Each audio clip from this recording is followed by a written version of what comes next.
चलो छोकराओ આપણે આગળ વધીએ। આપણે લાસ્ટ વિડીયોની અંદર હેલાઇડ સંયોજનોની પ્રિપેરેશન એટલે કે કેવી રીતના બનાવાય તેને કમ્પ્લીટ કરી હતી। આજે સિમ્પલ મીન્સ કે એમસીક્યુમાં આવી શકે એવા ક્વેશ્ચન આપણે સોલ્વ કરીશું। મીન્સ કે તમને જેડબલઈ નીટ લેવલ પર ગુજકેટ લેવલ પર આ બધા ક્વેશ્ચન આવવાની શક્યતા રહેલી હોય છે। ચાલો તો આજે આપણે સમજવાના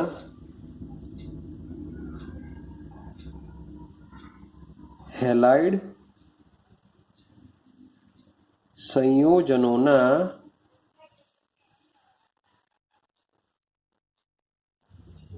ભૌતિક ગુણધર્મો।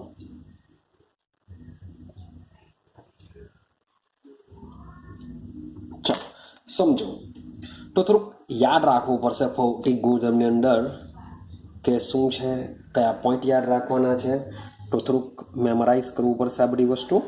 ચાલો સૌથી પહેલા જે શુદ્ધ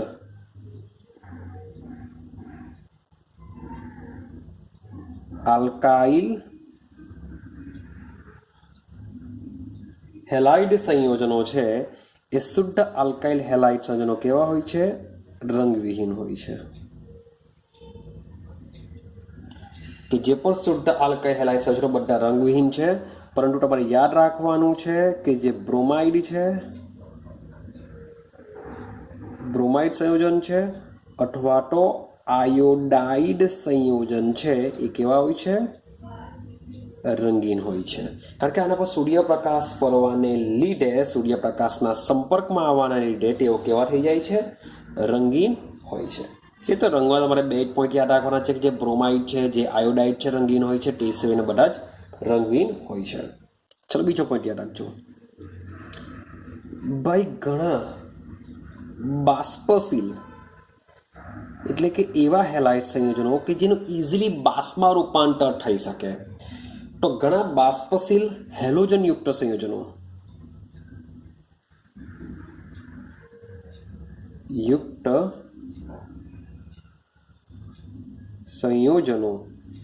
તો ઘણા બાષ્પશીલ હેલોજન યુક્ત સંયોજનો ભાઈ મીઠી સુગંધ ધરાવે છે, કે જે મીન્સ કે લો વોલેટાઇલ લિક્વિડ હોય છે, કેવા હોય છે? મીઠી સ્મેલ ધરાવતા હોય છે। ક્લિયર છે? ચાલો ત્યાર પછી આપણે વાત કરીએ એની સ્થિતિ વિશે કે કઈ અવસ્થામાં તેઓ જોવા મળી શકે તેની વાત કરીએ। તો યાદ રાખજો એક point,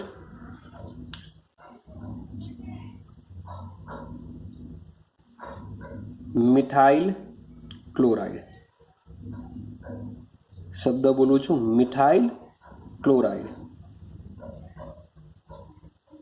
methyl bromide, methyl chloride, methyl bromide, ethyl chloride. તો મિથાઇલ ઇથાઇલ બંનેના ક્લોરાઇડ, મિથાઇલ બ્રોમાઇડ અને કેટલાક ક્લોરોફ્લોરો શબ્દ છે, ક્લોરોફ્લોરો મિથેન, કેટલાક ક્લોરોફ્લોરો મિથેન ઓરડાના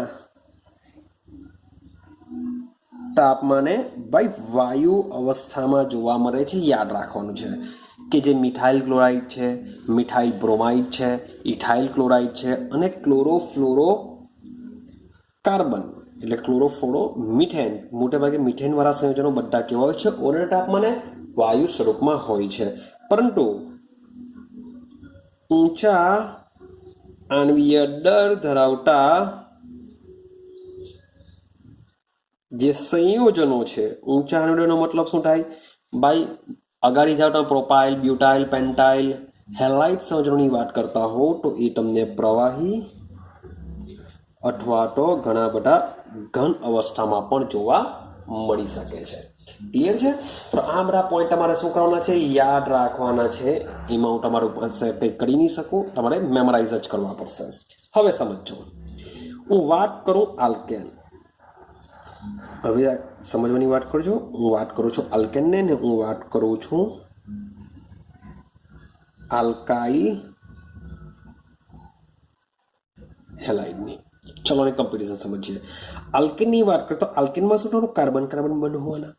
આલ્કાઇલ હેલાઇડમાં શું થવાનું? કાર્બન હેલોજન બંધ રહેશે. આટલું ક્લિયર? હવે કાર્બન હેલોજનમાં ભાઈ બંને પરમાણુની વિદ્યુત ઋણતામાં શું હોય છે? તફાવત હોય. ક્લિયર થાય છે? જેથી જ કાર્બન ઉપર પ્લસ ડેલ્ટા ઉત્પન્ન થાય, હેલોજન ઉપર માઇનસ ડેલ્ટા ઉત્પન્ન થાય. બંનેની વિદ્યુત ઋણતામાં તફાવત હોવાને લીધે આ જે બંધ હોય છે, બંધ કેવો બની જતો હોય છે? ધ્રુવીય બને છે. જ્યારે કાર્બન કાર્બનમાં બંને પરમાણુની વિદ્યુત ઋણતામાં તફાવત હોતો નથી. એટલે આ કાર્બનની જેટલી વિદ્યુત ઋણતા હશે એટલી જ આની બી હોવાની, કારણ કે બંને સેમ છે. તો બંનેની વિદ્યુત ઋણતામાં જો તફાવત ન હોય તો આલ્કેન કેવા બની જશે? બિનધ્રુવીય બની જશે. આલ્કેન કેવા બની જશે? બિનધ્રુવીય બની જશે. હવે આ લોકો જો ધ્રુવીય હોય તો એ લોકો શું કરી શકે?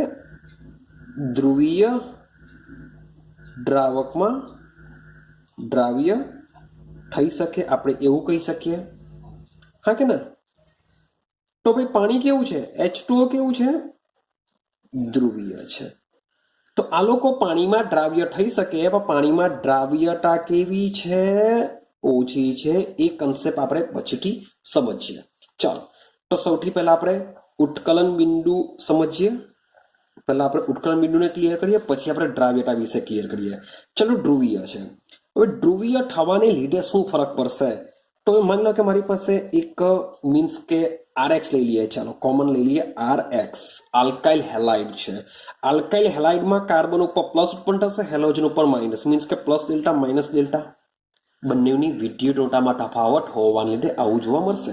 તો આ એક અણુ છે, એવો બીજો અણુ લઈ લો જેમાં પ્લસ ડેલ્ટા માઇનસ ડેલ્ટા ઉત્પન્ન થશે. એવો ત્રીજો અણુ લઈ લો.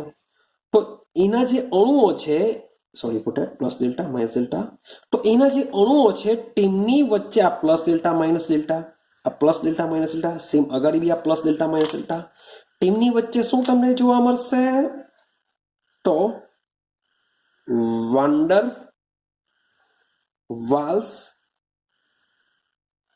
આકર્ષણ બળ જોવા મળશે. તેના જે આલ્કાઇલ હેલાઇડના અણુઓ છે એ અણુની અંદર તમને જોવા મળશે વાન્ડર વાલ્સ આકર્ષણ બળ. સેમ એવું આલ્કેનમાં તપાસીએ. માની લો કે મારી પાસે ઇથેન હોય, ઇથેનમાં carbon carbon carbon carbon carbon carbon, તો મેં 3 મોલેક્યુલ લઈ ગયા. ભાઈ આના ઉપર પ્લસ ડેલ્ટા માઇનસ ડેલ્ટા જેવું કંઈ ઉત્પન્ન થતું નથી. માટે આ બધાની વચ્ચે તમને વાન્ડર વાલ્સ આકર્ષણ બળ જોવા મળતું નથી. ક્લિયર થાય છે? આટલું ક્લિયર થયું કે જે આલ્કાઇલ હેલાઇડ સંયોજનો છે તેમના અણુ વચ્ચે બંધ ધ્રુવીય હોવાને લીધે વાન્ડરવાલ્સ આકર્ષણ બળ જોવા મળે છે. જ્યારે આલ્કેન સંયોજનોની અંદર આવું આકર્ષણ બળ જોવા મળતું નથી, કારણ કે બંધ કેવો હોય છે? બિનધ્રુવીય હોય છે. ચલો, આનાથી શું ફરક પડશે? તો તમે વિચારો કે અણુ વચ્ચે જો આકર્ષણ બળ હોય તો ભાઈ આને તોડવો હોય, તોડવા માટે ઉર્જાની કેવી જરૂર પડશે? વધુ જરૂર પડશે. કમ્પેરિઝન ટુ આની વાત કરીએ તો આમાં કેવી જરૂર પડે? ઓછી જરૂર પડશે. ક્લિયર થાય છે? તો સમજો, સમાન આણ્વીય દર ધરાવતા આલ્કેન કરતા તેને અનુવર્તી,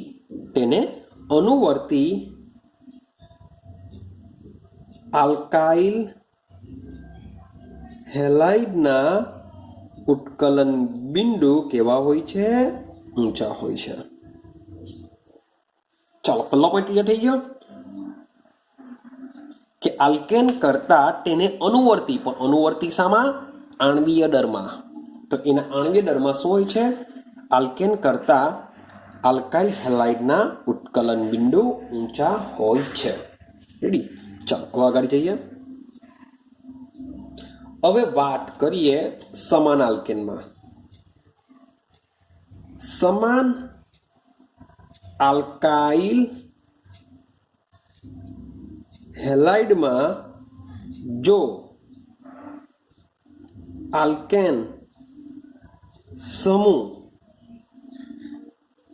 સમાન હોય તો, એઝ એક્ઝામ્પલ, માન લો કે મારી પાસે છે CH3F, મારી પાસે છે CH3Cl, મારી પાસે છે CH3Br, મારી પાસે છે CH3I. માન લો કે મારી પાસે આ રીતના 3 વસ્તુ છે, સોરી ફોર 4 વસ્તુ છે. Fluorine, chlorine, bromine, iodine. હવે સમાન આલ્કાઇલ સમૂહ છે, મીન્સ કે બધામાં તમે ચેક કરશો તો બધામાં માત્ર મિથાઇલ જ છે. મેં મિથાઇલ, ઇથાઇલ, પ્રોપાઇલ, બ્યુટાઇલ એવું લીધું નથી, માત્ર શું લીધેલું છે? મિથાઇલ લીધેલું છે. તો જ્યારે સમાન આલ્કાઇલ સમૂહ હોય અને હેલોજન જુદા જુદા હોય ત્યારે સૌથી વધારે ઉત્કલન બિંદુ હોય છે આયોડિન, પછી બ્રોમિન, પછી ક્લોરિન અને લાસ્ટમાં લાસ્ટ હોય છે ફ્લોરિન. તો આનું રીઝન શું? જેમ કદ મોટું, શબ્દ બોલું છું, જેમ કદ મોટું, જેમ પરમાણુય દર વધુ, તેમ આંતર આણ્વીય આકર્ષણ બળ વધુ હોય છે. ક્લિયર થાય છે? તો ફ્લોરિન કદમાં નાનું છે, એની કમ્પેરિઝનમાં ક્લોરિન મોટું, બ્રોમિન મોટું, આયોડિન મોટું. સૌથી વધુ આયોડિન છે, માટે તેમાં આંતર આણ્વીય આકર્ષણ બળ બી વધુ જોવા મળશે, જેને લીધે એનું ઉત્કલન બિંદુ પર ઊંચું હોય છે. માટે સમાન આલ્કાઇલ સમૂહમાં જો આયોડિન હોય તો એનું ઉત્કલન બિંદુ કેવું હોય છે? ઊંચું હોય છે. રેડી? ચાલો હવે એક બીજો પોઈન્ટ અભ્યાસ કરીએ. માની લો કે હવે આલ્કાઇલ હેલાઇડ સમૂહ સેમ રાખીને આલ્કાઇલ સમૂહ બદલીએ તો સમજો, જેમ જેમ શૃંખલામાં કાર્બન પરમાણુની સંખ્યા વધે, જેમ જેમ શૃંખલામાં કાર્બન પરમાણુની સંખ્યા વધે તેમ ઉત્કલન બિંદુ વધે. અને સમજો કે જેમ જેમ શૃંખલામાં કાર્બન પરમાણુની સંખ્યા વધે તેમ તેમ ઉત્કલન બિંદુ વધે. કેવા શુંમાં કે માન લો કે મારી પાસે CH3Cl હોય, મારી પાસે C2H5Cl હોય, મારી પાસે C3H7Cl હોય, મારી પાસે C4H9Cl હોય. તો મેં 4 ઓપ્શન લીધા. આ 4 ઓપ્શનમાં કોનું ઉત્કલન બિંદુ વધારે હશે? તો સીધી સિમ્પલ વસ્તુ લખેલું છે કે જેમ જેમ શૃંખલામાં કાર્બન પરમાણુની સંખ્યા વધે. તો આ આલ્કાઇલ હેલાઇડમાં કેટલા કાર્બન છે? 1 જ કાર્બન છે. આ આલ્કાઇલ હેલાઇડમાં 2 કાર્બન છે. આ આલ્કાઇલ હેલાઇડમાં 3 કાર્બન છે. આ આલ્કાઇલ હેલાઇડમાં 4 કાર્બન છે. તો જે આ સંયોજનમાં તમે જોશો તો જેમાં કાર્બન પરમાણુની સંખ્યા વધુ છે, તો માટે આ રીતનો એનો ઉત્કલન બિંદુનો ક્રમ હશે. ચાલો બીજો પોઈન્ટ યાદ રહ્યો. પહેલા મેં વાત કરી, પહેલા મેં કમ્પેરિઝન કરેલી છે આલ્કેન અને આલ્કાઇલ હેલાઇડમાં. તો આલ્કાઇલ હેલાઇડનું ઉત્કલન બિંદુ ઊંચું હોય બીકોઝ ઓફ ધ્રુવીયતાને લીધે. ત્યાર પછી આલ્કાઇલ હેલાઇડમાં કમ્પેરિઝન કરી. માન લો કે એક સરખા આલ્કાઇલ સમૂહ હોય અને હેલોજન જુદા જુદા હોય, તો જે હેલોજનનું કદ મોટું હશે એનું પરમાણુય દર પણ વધારે હશે, માટે એમાં આંતર આણ્વીય આકર્ષણ બળ વધુ જોવા મળે, માટે આયોડિન વધારે આવશે. ચાલો થઈ ગયું. પછી મેં કમ્પેરિઝન કરી કે માન લો કે આલ્કાઇલ સમૂહ જુદા જુદા હોય અને હેલોજન પરમાણુ સેમ હોય તો શું કરીએ? તો એમાં યાદ રાખવાનું છે તમારા શૃંખલામાં જેટલા પણ કાર્બનની સંખ્યા વધુ હશે તેટલું જ ઉત્કલન બિંદુ વધશે કારણ કે શૃંખલા જેટલી વધુ હશે એટલું જ આંતર આણ્વીય આકર્ષણ બળ વધુ હશે. આઈડિયા આવે છે?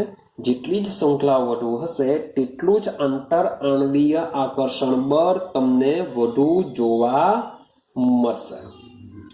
ચાલો, આટલું ક્લિયર થયું? હવે આગળનો પોઈન્ટ બરાબર સમજજો. ચાલો સમજજો. હવે વાત કરું છું સમઘટકીય આલ્કાઇલ હેલાઇડ. હવે સમઘટકીય આલ્કાઇલ હેલાઇડનો મતલબ શું થાય? મીન્સ કે જેમનું અણુ સૂત્ર સમાન હોય પરંતુ બંધારણીય સૂત્ર કેવું હોય? જુદું હોય. તો જેમનું અણુ સૂત્ર સમાન હોય પરંતુ બંધારણીય સૂત્ર જુદું હોય તેમને શું કહેશું? સમઘટકીય આલ્કાઇલ હેલાઇડ. જેમ કે માની લો કે મારી પાસે છે CH3 CH2 CH2 Cl. Ready? ચલો આનો સમઘટક બનાવીએ આપણે. CH3 CH CH3 Cl. આ એક સમઘટક બની ગયો. ક્લિયર થાય છે? Sorry for that. CH2 અહીંયા બી 1 2 3 મીન્સ કે હું 4 કાર્બન લઈ લઉં છું. CH3 1 2 3 4 1 2 3 4 અને હજી એક સમઘટક બનાવું કારણ કે ભાઈ પ્રોપેનમાં 2 જ સમઘટક બનશે. હું 3 સમઘટકની વાત કરું તો CH3 C CH3 CH3 Cl. Clear છે?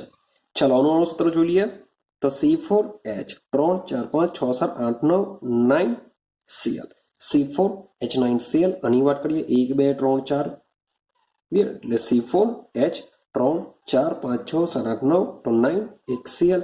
આની વાત કરીએ C4H9Cl 9 થઈ ગયું. તો ત્રણે ત્રણમાં કેવું છે? અણુ સૂત્ર સમાન છે પરંતુ તેઓના બંધારણીય સૂત્ર જુદા જુદા છે. તો આવું જો હોય, આવા ઓપ્શન સેટ કર્યા હોય તો શું આન્સર આવશે? તો સમજો. તો સમઘટકીય આલ્કાઇલ હેલાઇડમાં જેટલી શાખા વધારે તેટલું આંતર આણ્વીય આકર્ષણ બળ ઓછું. કારણ કે મોલેક્યુલ કેવો થઈ જવાનો? ટૂંકો થઈ જવાનો. મીન્સ કે મુખ્ય શૃંખલામાં 3 જ કાર્બન પરમાણુ છે. જ્યારે આ બંનેમાં મુખ્ય શૃંખલામાં કેટલા કાર્બન પરમાણુ થશે? 4 થશે. મીન્સ કે 4 છે તો બાજુમાં બી 4 વાળો મોલેક્યુલ આવશે. તો તેમની વચ્ચેનું અંતર કેવું હોવાનું? ઓછું હોવાનું. અંતર ઓછું હશે તો આકર્ષણ બળ બી કેવું હશે? વધારે તમને જોવા મળશે. ક્લિયર થાય છે? તો જેટલી શાખા વધારે તેટલું આંતર આણ્વીય આકર્ષણ બળ ઓછું,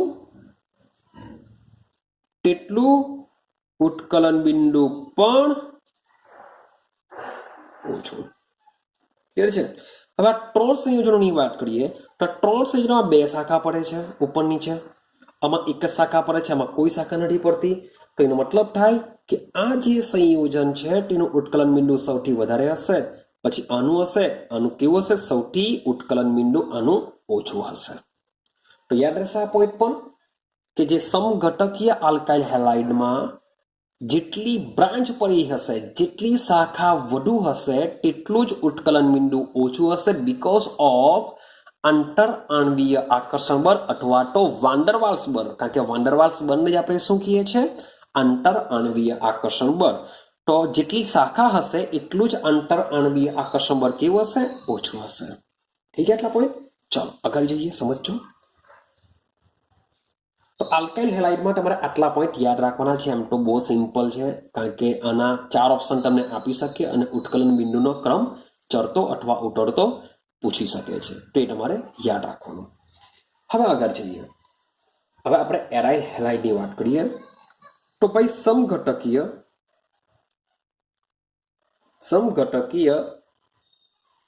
डाई हेलो बेन्जीन વાત કરું છું સમઘટકીય ડાયહેલોબેન્ઝીન। હવે સમઘટકીય ડાયહેલોબેન્ઝીન કોને કહેવાશે વાત કરીએ આપણે। આને કહેશું આપણે બેન્ઝીન। ક્લિયર છે? અને શું કહેશું? બેન્ઝીન કહેશું। ડાયહેલો મીન્સ કે બે હેલોજન હોવા જોઈએ। તો ભાઈ બેન્ઝીનના દ્વિવિસ્થાપિતના 3 સમઘટક છે, ઓર્થો, મેટા અને પેરા। તો એક સમઘટક થઈ ગયો। અને શું કહેશું? ઓર્થો ડાયક્લોરોબેન્ઝીન, ડાયક્લોરોબેન્ઝીન। હું અહીંના શોર્ટ એન્ડ સિમ્પલ લખું છું ODCB, ઓર્થો ડાયક્લોરોબેન્ઝીન। ચાલો ત્યાર પછીની વાત કરીએ તો ભાઈ અહીંયા સીએલ લાગી શકે, અહીંયા સીએલ લાગી શકે, તો આને આ પોઝિશનને કહેવાય મેટા। તો આને કહેવાશે મેટા ડાયક્લોરોબેન્ઝીન કહેશું, આને મેટા ડાયક્લોરોબેન્ઝીન। સિંગ ત્રીજું સ્ટ્રક્ચર જોઈએ જેમાં આ રીતના આવશે।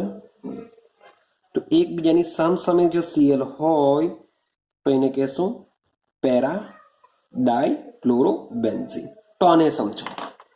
હવે સમઘટકીય ડાયહેલોબેન્ઝીનની વાત ચાલે છે।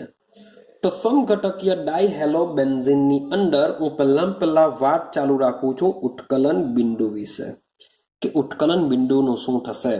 તો સમઘટકીય ડાયહેલોબેન્ઝીનની અંદર જે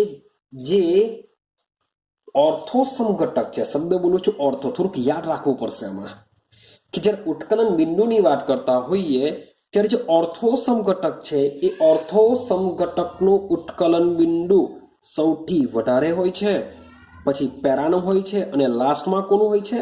મેટાનું હોય છે। વાત ચાલે છે ઉત્કલન બિંદુ। પણ આ જ વસ્તુ જ્યારે હું ગલન બિંદુ માટે વાત કરતો હોઉં તો ગલન બિંદુ વખતે કે આ જે પેરા પોઝિશન છે એ પેરા સમઘટકોની જે સમિતિ છે, આ સમિતિ વાળું સ્ટ્રક્ચર સ્ફટિક લેટીસમાં વધુ સારી રીતે ગોઠવી શકાય છે। આ શું થશે? સ્ફટિક લેટીસમાં વધુ સારી રીતે શું કરી શકાય? ગોઠવી શકાય। ઇઝીલી અને એકદમ જ સારી રીતના ગોઠવી શકીએ છીએ। માટે ગલન બિંદુ પેરાનું સૌથી વધારે હોય છે, પછી હોય છે ઓર્થો, અને પછી હોય છે મેટાનું। તો આ પોઈન્ટ બી તમારે યાદ રાખવાનો છે દ્વિવિસ્થાપિત માટે। જ્યારે વાત ચાલતી હોય ઉત્કલન બિંદુ ત્યારે સૌથી વધારે આવશે ઓર્થો, પછી આવશે પેરા, પછી આવશે મેટા। પણ ગલન બિંદુની વાત ચાલતી હોય છે ત્યારે સૌથી પહેલા આવશે પેરા, પછી ઓર્થો ને પછી મેટા। મેટા હંમેશા કેવું આવશે? લાસ્ટમાં જ આવશે। ગલન બિંદુ હોય કે ઉત્કલન બિંદુ હોય હંમેશા લાસ્ટમાં આવશે। રેડી? ચાલો આગળ વાત કરીએ હવે ઘનટાની, કે ઘનટામાં શું થશે। વાત કરીએ ઘનટા। ચાલો હવે હાઇડ્રોકાર્બનના બ્રોમો હોય, આયોડો સંયોજન હોય, અને પેરા ક્લોરો વ્યુત્પન્નો હોય। તો આ ત્રણે ત્રણ કેવા હોય છે? H2O કરતા ભારે હોય છે। એટલે કે પાણી કરતા આ લોકોની ઘનતા કેવી હોય છે? વધારે હોય છે। તો ઘનતા માટે યાદ રાખવાનું છે કે જેમ કાર્બનની સંખ્યા તમારા આલ્કાઇલ હેલાઇડમાં કાર્બનની સંખ્યા વધે, હેલોજન પરમાણુની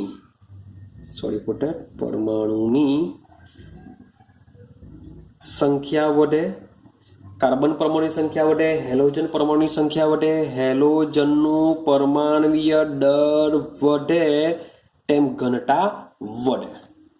યાદ રહેશે? એક જ સેન્ટેન્સમાં લખી દઉં છું ઘનતા માટે કે તમારા આલ્કાઇલ હેલાઇડમાં જેટલા પણ કાર્બન, મીન્સ કે માન લો કે મારી પાસે CH3Cl હોય, મારી પાસે C2H5Cl હોય, તો આ બેમાંથી ઘનતા કોની વધારે? આની વધારે।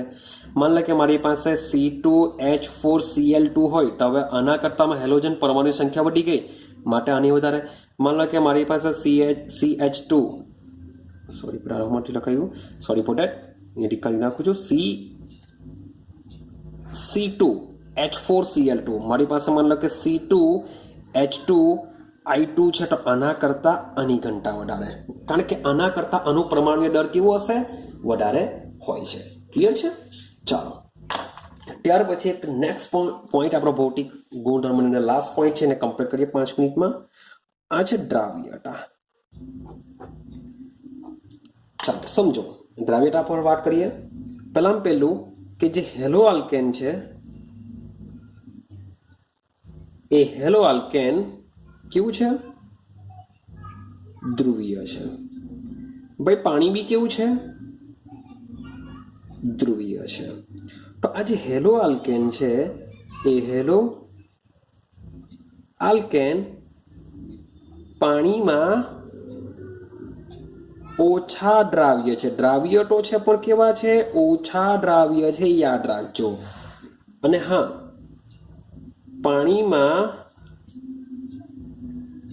દ્રાવ્ય થવા માટે ઉર્જાની જરૂર પડે છે. મીન્સ કે આપણે એને શું કરવા પડશે? ગરમ કરવા પડશે. તો જે શું થશે? દ્રાવ્ય થશે. તો આવું કેમ? એનું રીઝન એવું છે કે ભાઈ આલ્કાઇલ હેલાઇડની અંદર કેવો હોય છે? પણ ધ્રુવીય હોય છે. ધ્રુવીય હોવાને લીધે તેમાં શું હોય છે? પ્રબળ આંતર આણ્વીય આકર્ષણ બળ કામ કરે છે. તો પાણીની બી વાત કરીએ તો પાણીમાં શું હોય છે? આ પ્રકારનું ભાઈ પ્લસ ડેલ્ટા, સમજો, હાઇડ્રોજન હાઇડ્રોજન માઇનસ ડેલ્ટા. તો આ બે વચ્ચે શું હોય છે? ભાઈ હાઇડ્રોજન બંધ રચાય છે. તો પાણીમાં બી શું રચાય છે? પ્રબળ હાઇડ્રોજન બંધ રચાય છે. માટે આ રીઝન લીધે જે આલ્કાઇલ હેલાઇડ છે તેની પાણીમાં દ્રાવ્યતા કેવી છે? ઓછી છે. પાણીમાં દ્રાવ્યતા ઓછી છે. અને જ્યારે દ્રાવ્ય થાય છે, દ્રાવ્ય થાય ત્યારે શું થાય? મીન્સ કે આ બંને મારે તોડવા પડશે, આ બંને તોડવો પડશે, પાણીમાં હાઇડ્રોજન બંને તોડવો પડશે. એના માટે ઉર્જાની જરૂર પડશે. માટે ઉર્જાની જરૂર પડે છે. અહીંયા લખેલું છે ઉર્જાની જરૂર પડે. તો આંતરાણવીય આકર્ષણ બળ અને હાઇડ્રોજન બંને તોડવા માટે ઉર્જાની જરૂર પડે છે. અને જ્યારે આલ્કાઇલ હેલાઇડ પાણી સાથે જોડાય છે ત્યારે ફરીથી પાછી થોડી ઉર્જા ઉત્પન્ન થાય છે. મીન્સ કે આ લોકો જ્યારે જોડાય છે ત્યારે ઉર્જા ઉત્પન્ન થાય છે. માટે આમની દ્રાવ્યતા કેવી હોય છે? ઓછી હોય છે. હવે સાથે સાથે ઉર્જા ઉત્પન્ન થાય છે એનું રીઝન એવું છે કે આલ્કાઇલ હેલાઇડ અને પાણીમાં જોવા મળતો હાઇડ્રોજન બંધ, તો આંતર આણ્વીય આકર્ષણ બળ અને હાઇડ્રોજન બંધ કરતા આ બે વચ્ચે જે બંધ રચાય છે એ કેવો હોય છે? નિર્બળ હોય છે. ક્લિયર છે? હવે આ જે આલ્કાઇલ હેલાઇડ છે પાણી કરતા કાર્બનિક દ્રાવકમાં વધુ દ્રાવ્ય હોય છે. એનું રીઝન શું? તો ભાઈ આલ્કાઇલ હેલાઇડ જ્યારે કાર્બનિક દ્રાવક લાઈક માની લો કે બેન્ઝીન, તો આલ્કાઇલ હેલાઇડ જ્યારે બેન્ઝીનમાં દ્રાવ્ય થાય છે ત્યારે આ બે વચ્ચે જે બંધ રચાય છે એ બંધ કેવો હોય છે? મજબૂત હોય છે. કમ્પેરિઝન ટુ આલ્કાઇલ, મજબૂત કરતા બી સમજી લઈએ કે આલ્કાઇલ હેલાઇડના અણુઓ વચ્ચે જેટલું આંતર આણ્વીય આકર્ષણ બળ હોય છે તેટલું જ આકર્ષણ બળ આલ્કાઇલ હેલાઇડ અને બેન્ઝીનમાં પણ જોવા મળશે જ. માટે આ શું કરશે? ઇઝીલી શું થઈ જશે? દ્રાવ્ય થઈ જતું હોય છે. જ્યારે પાણીમાં ધ્રુવીય થોડોક આંશિક ધ્રુવીયતાને લીધે એ આંશિક ધ્રુવીય અણુ છે, માટે પાણી પણ ધ્રુવીય છે. માટે પાણીમાં દ્રાવ્ય થઈ શકે પણ એની દ્રાવ્યતા કેવી છે? ઓછી છે. કારણ કે પાણીમાં બી હાઇડ્રોજન બંધ છે. આલ્કાઇલ હેલાઇડમાં આંતરાણ્વીય આકર્ષણ બળ છે. માટે આ બંનેના બળને તોડવા ઉર્જાની જરૂર પડતી હોય છે. અને જ્યારે આલ્કાઇલ હેલાઇડ અને પાણી વચ્ચે બંધ રચાશે તો એ બંની મજબૂતાઈ પણ પેલા લોકો કરતા ઓછી છે. જ્યારે આમાં આલ્કાઇલ હેલાઇડ અને જે કાર્બનિક દ્રાવક વચ્ચે જે બંધ રચાય છે એ બંધની મજબૂતાઈ આલ્કાઇલ હેલાઇડમાં જેટલા આંતર આણ્વીય આકર્ષણ બળની મજબૂતાઈ હોય છે એટલી જ મજબૂતાઈ આલ્કાઇલ હેલાઇડ અને કાર્બનિક દ્રાવકના અણુ વચ્ચે હોય છે. આથી આલ્કાઇલ હેલાઇડ કાર્બનિક દ્રાવકમાં ઇઝીલી શું કરી શકે છે? દ્રાવ્ય થઈ શકે છે, જ્યારે પાણીમાં અલ્પ દ્રાવ્ય હોય છે. તો આટલા એના શું હોય છે? ભૌતિક ગુણધર્મો હોય છે. હવે નેક્સ્ટ વિડીયોની અંદર હવે આપણે ચાલુ કરીશું એના રાસાયણિક ગુણધર્મો વિશે, જે ખૂબ જ ઇમ્પોર્ટન્ટ હોય છે. ક્લિયર છે? ભૌતિક ગુણધર્મ છે એ એઝ અ એમસીક્યુ તરીકે તમારે યાદ રાખવાના છે. મીન્સ કે હું એમ નથી કહેતો કે ભાઈ આનું પ્રિપેરેશન નહીં કરી શકો, પણ આને થોડાક પોઈન્ટ તમારે યાદ રાખવાના છે. મીન્સ કે સમજવાનું છે, કારણ કે આના રિલેટેડ ક્વેશ્ચન પૂછી શકાય. ત્યાં રાસાયણિક ગુણધર્મમાં જે બી ક્વેશ્ચન હશે બેઠા સીધા સિમ્બોલ હોય છે, જેનો ઉપયોગ કરીને તમે સીધું જ લખી શકો છો. રેડી છે? તો નેક્સ્ટ વિડીયોમાં આપણે રાસાયણિક ગુણધર્મો વિશે ચર્ચા કરીશું.